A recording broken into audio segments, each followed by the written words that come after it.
there's a certain point in the movie very early on after Matt Damon's character William and Pedro Pascal's character Tovar have been captured by this secret order. I forget the name of it, but it's like the Hidden Order or something like that. The Protectors of the Wall, the Scout Regiment, if you will. I don't know if you've seen Attack on Titan, but I have seen Attack on Titan. This is giving strong National Treasure vibes. They might be the Illuminati. Yeah. It's a hidden secret society that protect gunpowder and also the world, I guess, from mythical creatures. It's odd, but so they're captured. They're tied up on the wall during like an attack from the Tao Tai, and they kind of try to do this like fake girl boss moment in the movie where, because all the people dressed in blue are like the hell divers, if you will.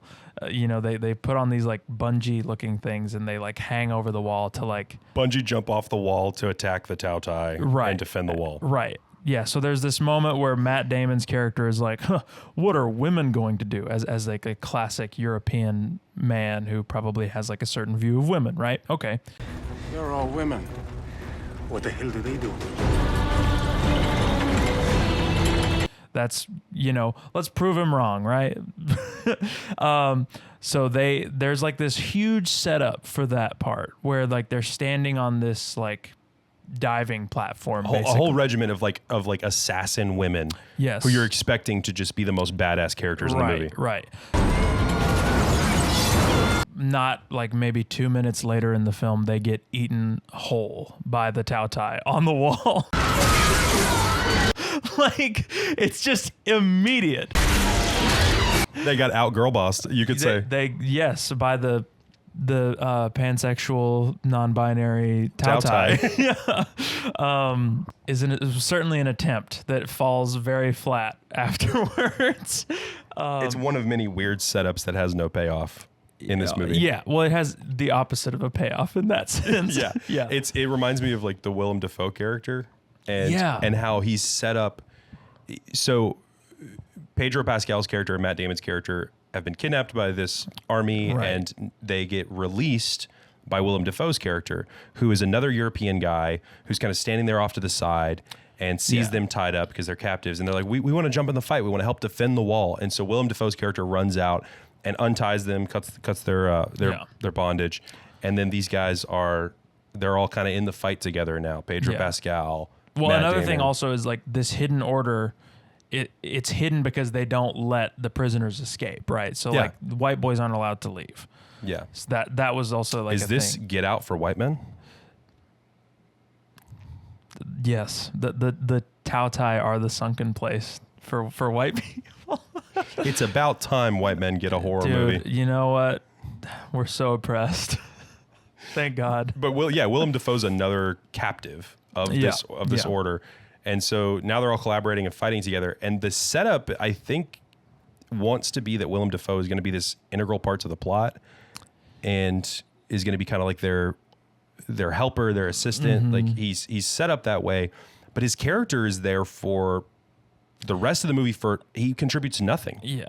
I think he is there for the plot to establish that he's taught some of the like higher up Chinese generals or whatever English. Yeah. So like that's how they're able to communicate, right? But functionally, his character is just, oh, you guys are here, more white people, thank God. Now we can all escape together. Now that we have more than one white person, that's pretty much what he ends up being, is just like, let's escape, right? They do like a Mighty Morphin white people moment where they all like put their fists in a circle and they form like one giant white guy. It helps defend the wall. そんなあの壁は50メートルだぞ。やつだ。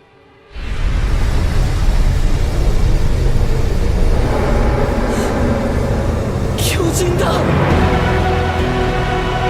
I will say though, that action scene is probably my favorite moment in the movie, because it's like a legitimate sort of dynamic part where we get, Matt Damon gets free. He like sort of fights alongside one of the soldiers. We're like jumping around. We're having a fun, grand old time fighting the Tao Tai. there's no like tension in the scene, right? Because like we don't know anything about the Tautai other than there's just this hive mind monster. But it's a fun watch, you know. I overall think that the action directing, if you can forgive the CGI, the blocking of the action scenes and the way that they flow and the pacing is really entertaining. Yeah, except for the ending. The ending I feel like is just like a gross, like what is happening type thing, you know? But most of the action throughout the film is really enjoyable. Yeah. And it's definitely more, it might miss sometimes, but it definitely takes some swings. You can't say that the direction is necessarily boring for sure. Like I love the shot when they're firing the long range like trebuchet fiery cannons. They have like a really sick shot like following one of these like one of the projectile as it like lands on the Tautai, and it's just like a really engaging shot. That's fun. The little slicers that they have on the wall that they activate like later in the movie where they're like slicing all of them up or whatever. It's like, creative. Who and you know who doesn't love a good scene where an arrow gets shot off of an axe? That's great. You know, it's stupid. It looks, again, very bad CGI, I would say, but it's a fun little like turn your brain off moment, right? Yeah, and I think we should clarify as well that we're harping on the CGI not in a way that we would on like a lower budget movie that is like just kind of trying their best. Well, it's like the Van Helsing thing, right? It's a movie that has a massive budget that could very well have had good CGI. And the money was just not put into that in the way it should have been. No, and Chinese blockbusters notoriously have bad visual effects, which is it's funny because like as far as I know, like the Chinese studio process and the Bollywood studio process aren't that dissimilar, but like Bollywood movies, especially Bollywood blockbusters in recent like eras, have really sick special effects. Like the scripts are bad or I guess they're not to my taste, and the performances can be a little over the top, but like Bollywood action fantasy special effects can be surprisingly fantastic. I'm basically unfamiliar, I would say, with that whole thing, other than like there's that famous one of the guy who's like a Terminator, but he can multiply, you know, and he like turns into like a big like hive mind of himself. Oh yeah. Like that's like the one classic, classic like 2010s, early 2010s Bollywood visual effects are not it. But current Bollywood, and by 2016 when this movie came out, like there's really no excuse for how poor the special effects are. Yeah. Yeah, but yeah, again, the action directing is fairly competent at times. Yeah. And that's kind of what makes this movie a little bit difficult to talk about in a way, is that it's not like Gigli or The Assignment where the execution is so poor that it becomes funny. Yeah. It's just kind of getting close and missing the mark repeatedly in performances, in script, in everything. Can we talk about Pedro for a second? Because we've met his character at this point. This is essentially a Pedro Pascal highlight episode. Who knows? Matt Damon? Whatever. Either way, we got to watch The Great Wall, and we count that as a blessing. I think Pedro's good in this movie. I think he's doing the best with his scenes. Yeah. I don't know if he was the right casting for this. I wouldn't say that necessarily. It's just his character's not given anything to do. You know, like he wants to escape the whole time, right? And he's like sort of colludes with Willem Dafoe's character, whereas Matt Damon, being the more righteous of the two by the movie standards, is like, we need to stay and help these people. Why is Matt Damon so good at helping them? Because he can shoot arrows real good. You know what I mean? Yeah. But go ahead. Who do you think would be better casting? I don't know. I think Pedro just reads to me as like a leading man.